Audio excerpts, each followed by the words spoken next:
Hello everyone. Let us analyze this game between Magnus Carlsen and Pragnananda.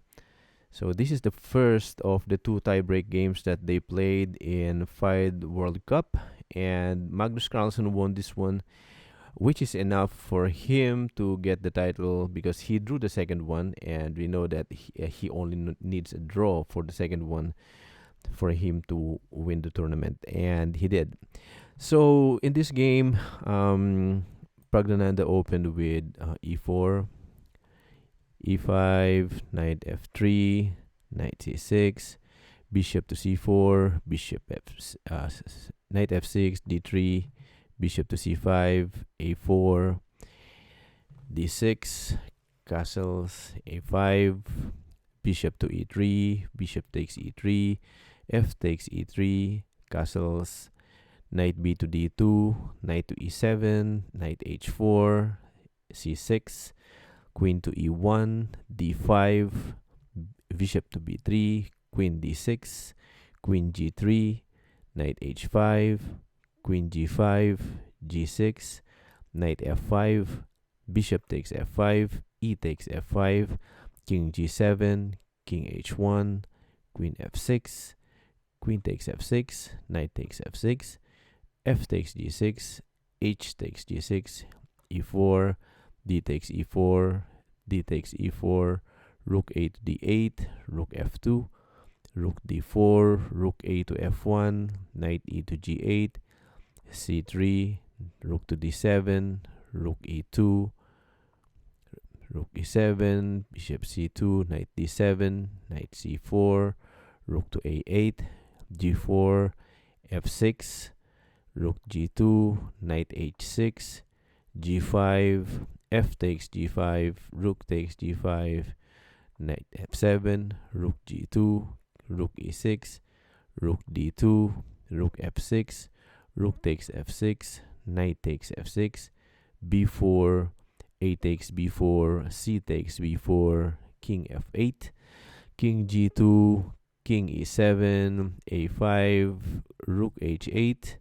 rook to e2, knight h5, king g1, knight f4, rook d2, rook h3, a6, b takes a6, bishop to a4, rook to c3, knight a5, knight to g5, rook c2, knight g to h3, king f1, rook to a3, knight takes c6 check, king f6. And at this point, white is lost. Okay, and we know that this tiebreak game has a shorter time limit, so Pragnananda is a bit under time pressure here. But let's see the mistakes here. Okay, so the first mistake committed by Pragnananda is a6. Okay, so let's analyze this position. So why is this a mistake?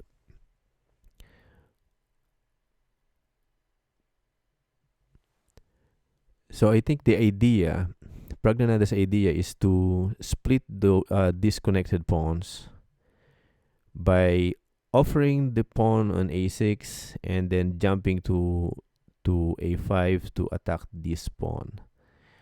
But the rook on the third rank is really powerful, because what happened next is, let's see, after b takes a6, and then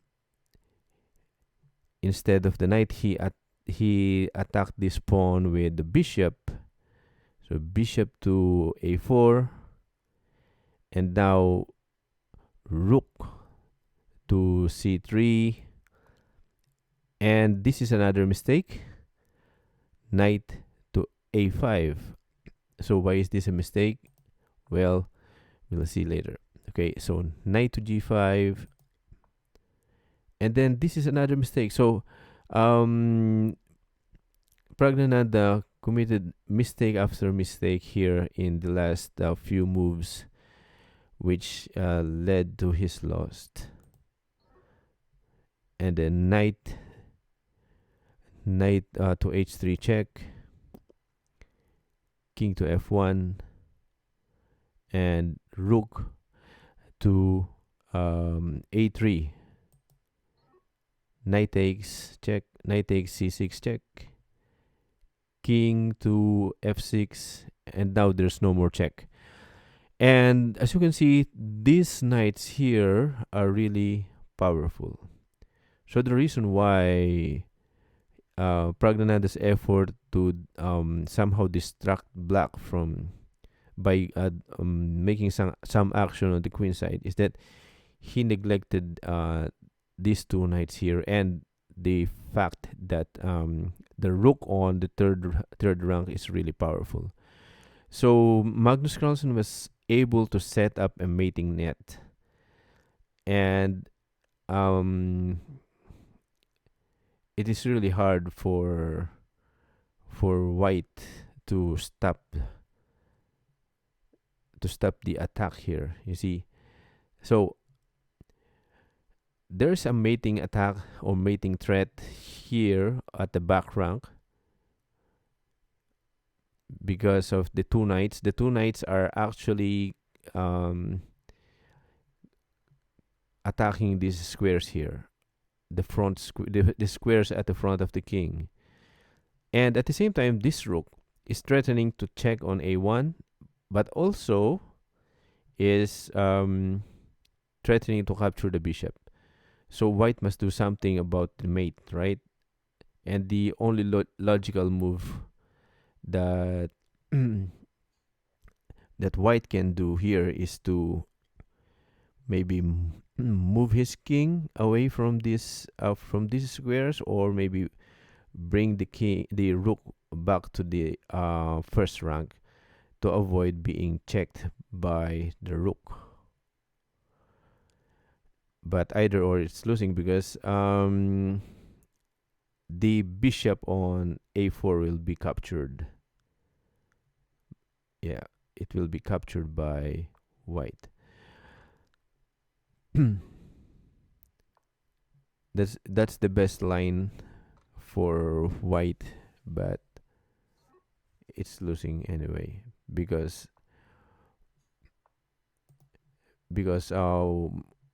black is up a piece after the series of exchange. So let's go back to that to the position where Pragnananda committed the first mistake. So the first mistake here is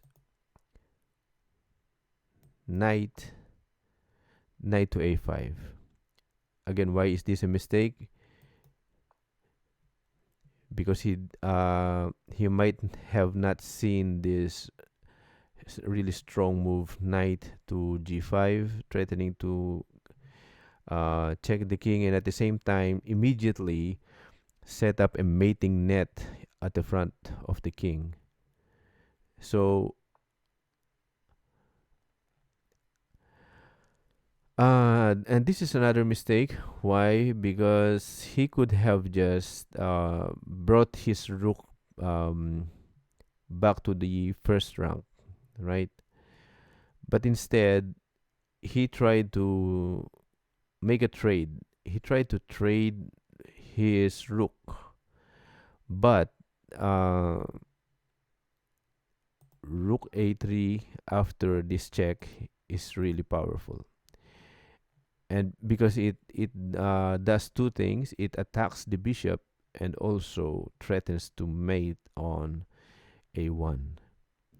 Okay, so that decides the game. And after a couple of moves here, white resigned, and Magnus Carlsen won the tournament. But congratulations to Pragnananda as well, because he did a good job in keeping up with Magnus until the tie breaks. And what a run by Pragnananda. He is young, and he defeated the world number 2 and world number 3. And he fought well in the classical with the world number 1. And he qualified for the candidates tournament. So we wish him good luck, and I'm also wishing that Magnus will also play in the candidates tournament. So that I think the candidates tournament is will be exciting if he will join it. But he mentioned earlier that he's not interested in joining the candidates tournament. Maybe he wants to have a rest. But I think if Pragnananda wins the candidates tournament, he will be a worthy opponent to Ting Liren. And yeah, let's see what happens next. And it is an exciting year for chess, guys. So I hope you enjoyed this analysis, and hope to see you in the next video. Thank you.